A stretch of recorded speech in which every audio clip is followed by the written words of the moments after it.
there's one stubborn thought that you believe about yourself that you want to expose in the fire of Satsang, what would that be?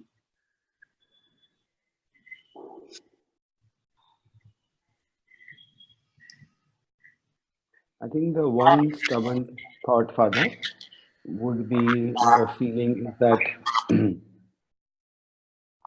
there is something to get or there is something to do, Father. This is very good. To spot this is very good. Because this is very, very deeply ingrained in the nature of a spiritual seeker. We start off with the notion that I have to seek something and I will find it. And when I find it, then I will be free. But all that you are discovering in Satsang here, that what you've always been, what has always been here, as your very existence.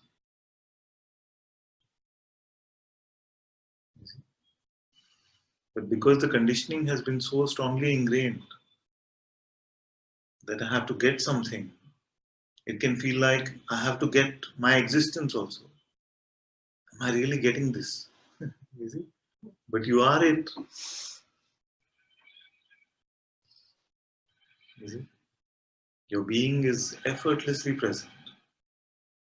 Everything else comes and goes, needs effort, needs time. But you are beyond these things. And the minute we buy this notion that there must be something to get, something that I have to do, you see, this notion makes a seeker out of us. But the seeker also is just another name for the person, for the limited idea of the individual existence.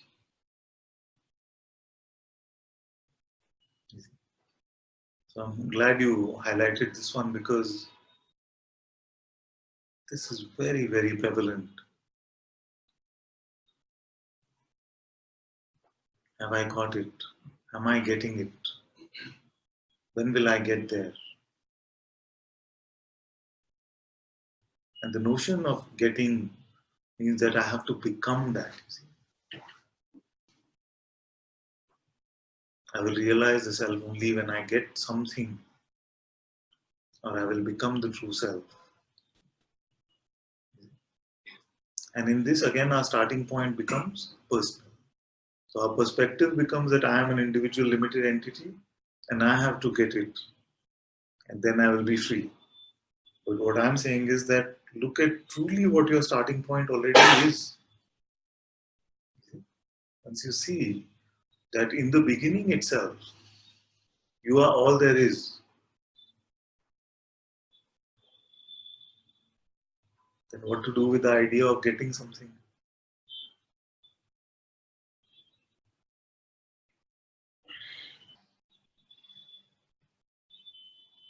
These are the gifts of our notionless existence.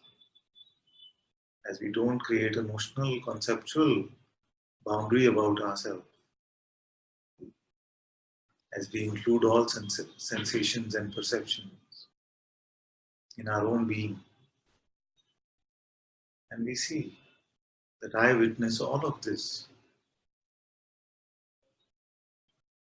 There is only one without another, and that is myself.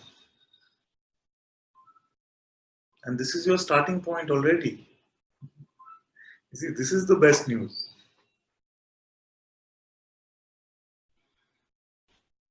So now, like you said, it's just a stubborn habit to go to this seeking, to go to this idea of becoming or getting. The ocean started to believe itself to be a draw. The ocean came to its own self-recognition. So it is only the falls that dropped away, the drop that dropped away. The ocean was just what it always was.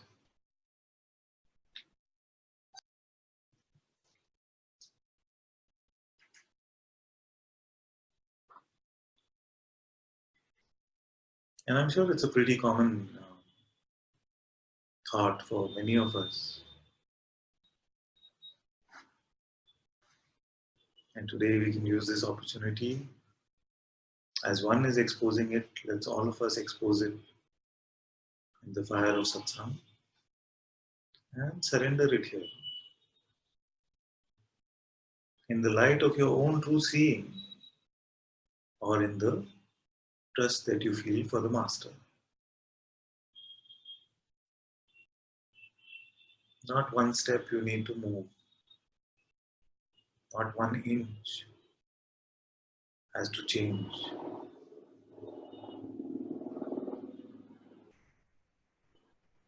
More natural than being where you are is just being. More natural than sitting on a chair. More natural than any position that you can take is the completely enlightened being.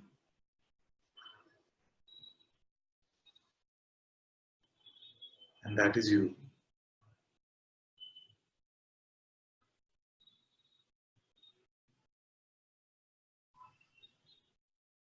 As being, you are ever free. And the pretend person never existed anyway.